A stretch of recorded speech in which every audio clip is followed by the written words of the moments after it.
G'day guys, Greg here. Now it's American product review time, and today I thought I'd try this product right here. It's the Hungry Man Salisbury Steak. Now the Hungry Man Salisbury Steak is in a home-style gravy with mashed potatoes, green beans and a brownie. Hopefully it's a kind of brownie that the old Grego likes to eat.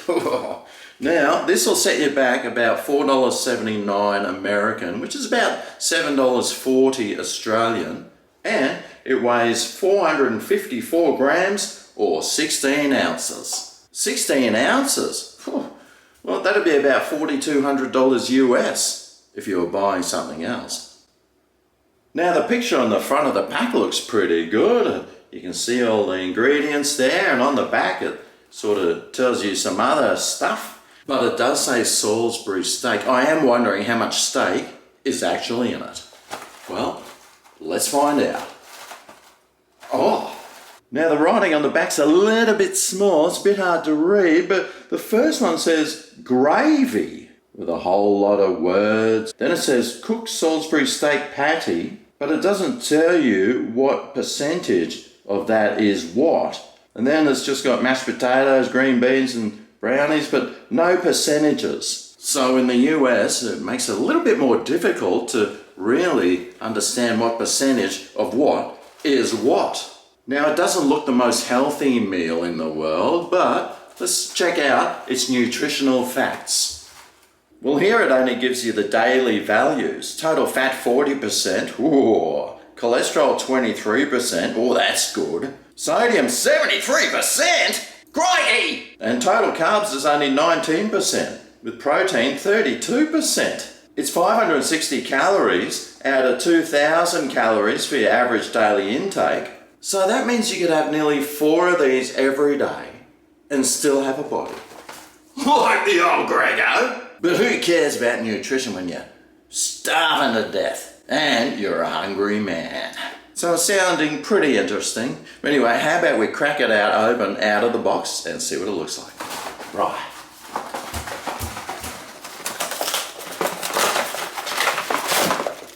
Oh, all right, well, that must be where your steaks are. We got the mashed potato. Is that the brownie? And some beans. Looks pretty interesting. Anyway, how do we cook this thing?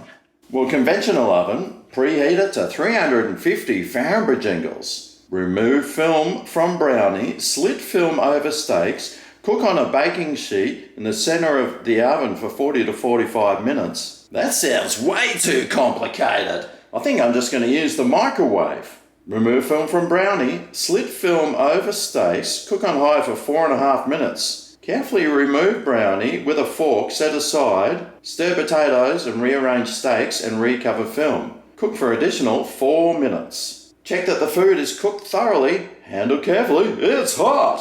How complicated does that sound?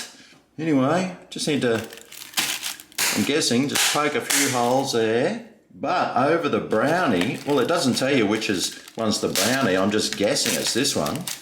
We've got to remove the film from over that. It's almost like you need a degree in veterinary science to be able to cook this meal. All right, now this just needs to go on the nuka.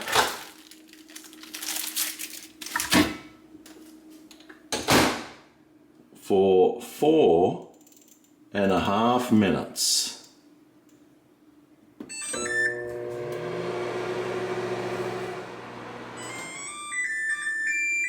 Oh, all right. Well, that first 4.5 minutes is up, and the kitchen smells all right. So let's just grab this.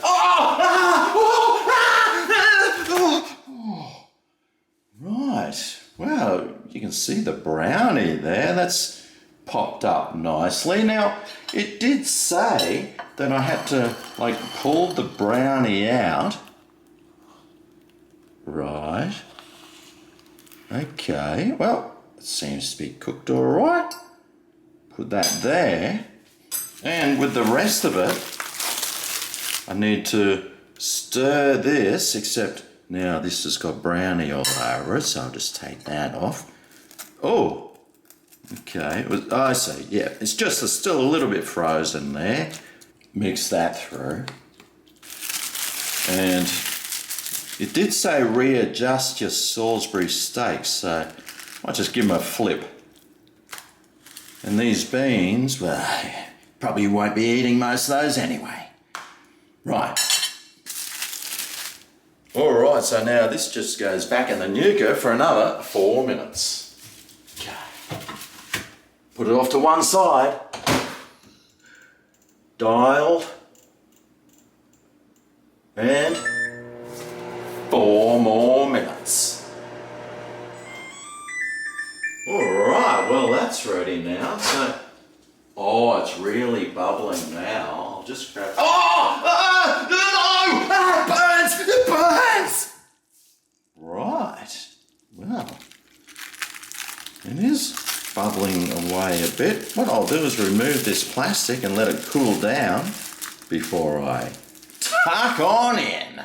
Now, does it look anything like it does on the front of the packet? Well, this one's got some nice, like, char grilled marks. I can't see any there. And, well, that's covered in gravy. I don't really see much gravy here. The mashed potato, well, that looks light and fluffy there, and, well, looks pretty average there. And the beans, well, who cares about that? And the brownie, I mean, what's up with that? Right, well, let's see what this Salisbury steak looks like inside. Oh, well, it looks pretty meaty. It doesn't say what percent of meat it actually is, but I'm guessing it's probably mostly not meat. All right, well, it's time to try it. How about I start off with some of these beans? Oh, they're a bit squirty. Sweet. Bean-like. I'll probably still chuck them out though. What about this mashed potato? Ooh. Whatever you do, don't smell it before you put it in your mouth. That's what she said. Let's go.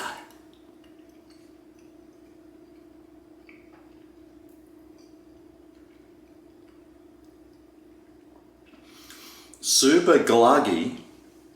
Sticks to the roof of your mouth and all through your mouth as well. Not a lot of seasoning there.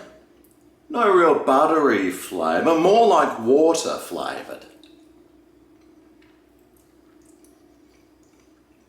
It'll do the job.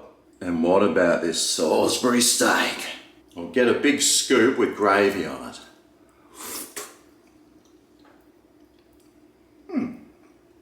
Gravy's pretty good. You know, nicely seasoned. Tastes like gravy, I suppose. Right, let's try the steak.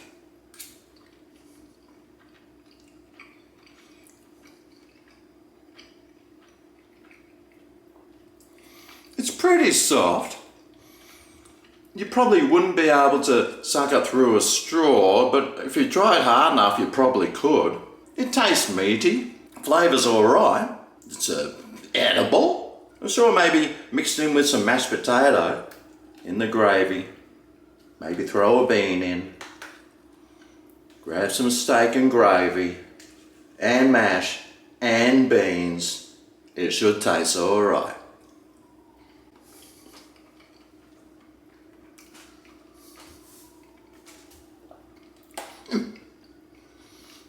Tastes alright. Nothing special. The beans are kind of beany tasting there, okay? The mash, well, you know, it's not as good as the mash I find that we get back in Australia, but it's edible. And the Salisbury steak, well, I wasn't expecting much and it delivered. The flavour of it's pretty good though. It does taste meaty. I don't know what percentage is actual meat, and I probably don't want to know, but I mean, it's edible, it tastes alright, and, well, I don't think I'd be rushing back to grab another one. And it's pretty complicated to cook, especially when you have to do all sorts of things with the brownie and cut the plastic away. Speaking of brownies, let's see what this tastes like. Oh, it's got hard now. That's what she said.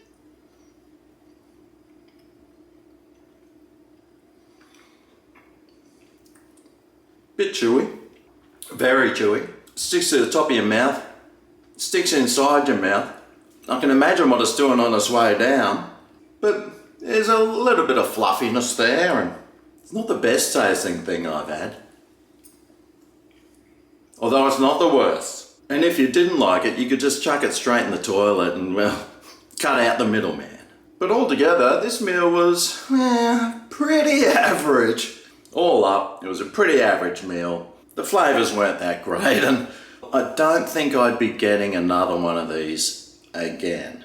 And if I was to give it a score out of 10, I'd probably give it a 5 out of 10. Maybe even a 4. Anyway, I hope this video helps you decide what to try, what to buy, and what to avoid. Thanks for watching, and I'll see you next time for my next frozen dinner review.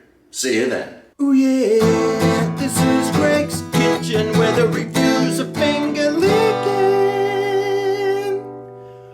Ooh yeah. Ooh, Hungry Man.